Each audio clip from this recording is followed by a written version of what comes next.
Hello tout le monde, j'espère que vous allez bien. Je vais vous faire un tuto ici pour vous expliquer comment importer des watchlists dans TradingView, c'est-à-dire avoir accès à des listes qui vous répertorient toutes les cryptos d'une plateforme choisie. Le site, ça s'appelle CryptoKaios, donc on va justement tout faire ensemble. On va enregistrer les watchlists, on va les importer sur TradingView et restez bien jusqu'à la fin parce que je vais vous donner justement des astuces pour optimiser la gestion et l'utilisation de vos watchlists et aussi des méthodes pour optimiser juste l'utilisation de TradingView. Donc le site s'appelle CryptoKaios, le lien est sous la vidéo si vous en avez besoin. Et en fait, vous voyez qu'il répertorie des watchlists, par exemple ici des cryptos par rapport à l'USDT, par rapport à l'ETH, par rapport à Bitcoin, au BNB, et ça par plateforme. Donc il y a des plateformes qui sont totalement inutiles, sur lesquelles on ne va pas forcément venir trader, et d'autres qui sont utiles. Donc on va voir tout ça ensemble. Ici, vous allez avoir justement tout ce qui touche plutôt à la bourse traditionnelle si ça vous intéresse. Et ici, on va avoir les watchlists de Binance US qui ne nous intéressent pas puisqu'on n'est pas résident US. Bitstamp, Bitrex, Coinbase, pas forcément besoin. Gemini non plus. Huobi, oui, c'est intéressant si vous cherchez tout ce qui est shitcoin, petit token que pas grand monde regarde et qui est assez risqué d'investir dessus mais qui peut vous donner des bons rendements. Kraken, je vous le déconseille, c'est très illiquide, il y a beaucoup de mèches, vous allez vous faire arracher les stop loss. KuCoin, c'est comme Huobi, c'est intéressant. HitBTC, non. FTX, oui, ça nous intéresse. Uniswap, si vous souhaitez avoir des tokens de la DeFi. Et CryptoKaios fait en sorte aussi de pouvoir mettre à jour et d'avoir des listings de plusieurs plateformes. Donc, gardez bien le site justement dans vos favoris, puisque d'ici quelques semaines, quelques mois, vous pouvez très bien avoir justement d'autres exchanges comme Ascendex ou Bybit ou d'autres plateformes. Donc pour répondre à la question, les watchlists sont mises à jour quotidiennement. Donc là-dessus, vous êtes tranquille, vous savez qu'à chaque fois que vous importez une watchlist, vous avez tout qui est OK niveau listing. Maintenant, comment justement importer une watchlist dans TradingView? On va prendre l'exemple ici de Binance et on va choisir la paire USDT. Je vous conseille surtout d'avoir les paires USDT et BTC. Pourquoi? Parce que trader les paires face à l'ETH, ça peut être assez casse-gueule, je vous le déconseille. Et par rapport au BNB, à moins de vouloir accumuler du BNB, entrer dans les paires, les cryptos par rapport au BNB, bon voilà, c'est assez anecdotique, je l'ai fait pendant un temps, mais c'est pas la priorité, vraiment c'est pas la priorité. Donc imaginons ici, on va vouloir télécharger la watchlist avec les cryptos par rapport à l'USDT, je clique dessus et vous voyez que ça m'affiche un format texte. Là, il va falloir juste l'enregistrer sur votre ordinateur. Si vous êtes sur Mac, vous faites commande S. Si vous êtes sur Windows, j'imagine que c'est CTRL S ou quelque chose comme ça. Et là, ici, je peux justement l'enregistrer. Vous voyez que je l'ai déjà fait.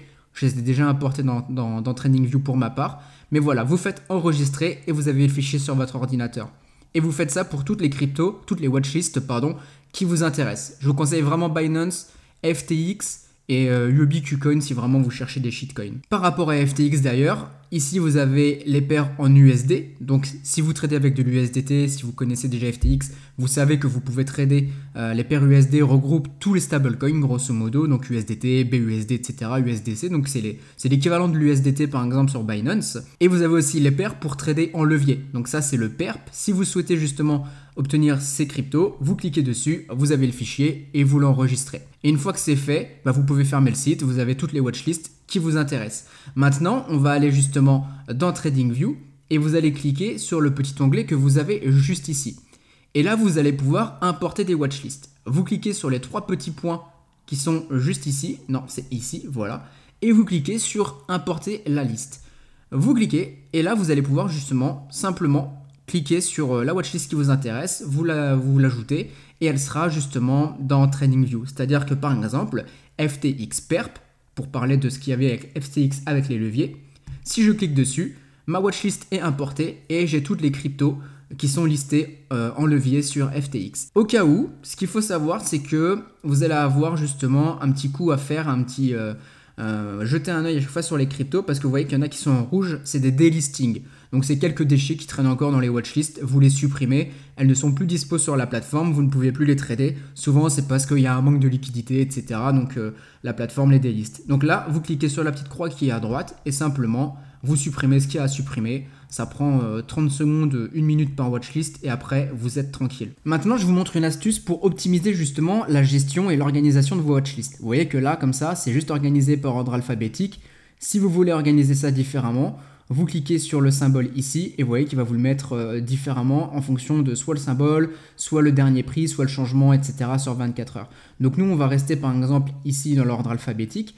Si vous cliquez, faites un clic droit sur une crypto, vous pouvez ajouter des sections. C'est-à-dire que ici, je clique sur ajouter section, section 1, et ici par exemple, je peux mettre crypto où je suis en trade.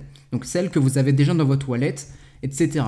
Je clique sur en trade et toutes les cryptos qui vont être en dessous feront partie de cette section-là. On dit que celle-ci, celle-ci et celle-ci, je suis en trade. Je viens sur la 4e, j'ajoute une section. Là, à nouveau, section 1. Et ici, par exemple, je mets les cryptos que je surveille, qui vous intéressent pour peut-être plus tard. La chart n'est pas encore des plus bullish, mais vous vous dites pourquoi pas, il peut y avoir un potentiel. Et là, hop, vous faites entrer et vous avez les cryptos justement que vous allez pouvoir surveiller. Et ça, c'est ultra cool parce que ça vous fait gagner du temps dans votre organisation. Vous pouvez faire autant de sections que vous voulez. Là, vous pouvez très bien mettre fondamental pour les cryptos que vous suivez pour des projets. Ou alors par thématique, vous pouvez très bien mettre pay to earn. Par exemple, si vous suivez un petit peu toutes les cryptos qui peuvent être liées au pay to earn. Et là, à chaque fois, comme ça, vous optimisez.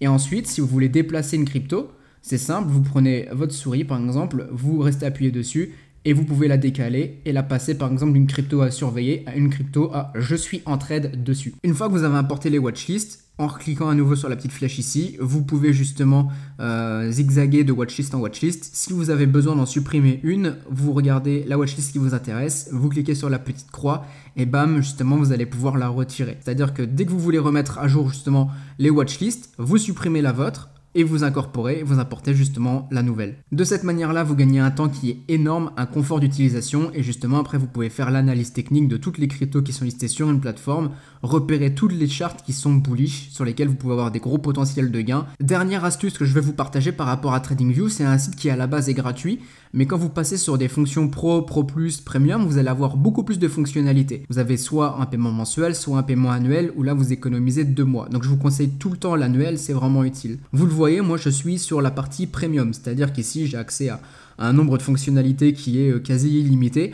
Je vous le conseille pas forcément, à moins que vraiment vous vouliez vivre du trading, que vous vous lancez à fond dedans, que c'est votre job, vous vous levez le matin dans le but de pouvoir justement faire du trading. Là, c'est intéressant. Pourquoi? Parce que déjà, vous allez pouvoir mettre beaucoup plus d'alertes sur vos cryptos. C'est-à-dire que si un prix vous intéresse sur une crypto, mais qu'on n'y est pas encore, vous mettez une alerte. Au moment où le prix vient toucher justement votre alerte, ça sonne, vous êtes notifié par mail sur la plateforme, etc. Sauf qu'elles ont une durée de validité et vous voyez sur le plan pro, on a 20 alertes, ici on en a 100 possibles, ici on en a 400. Ici elles ne s'expirent jamais.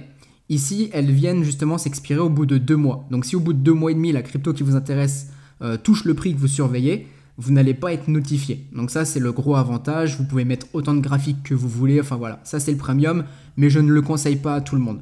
Si vraiment vous débutez un petit peu dans les cryptos, que vous voulez vous lancer dans l'analyse technique, le pro est déjà vraiment bien. Le pro plus éventuellement si vous avez un petit peu plus de budget, et le premium si vraiment vous voulez vous lancer à 200% dans le trading et dans les cryptos. Vous voyez qu'un pro en annuel à 12,95$ par mois, c'est vraiment rien, c'est très rentable.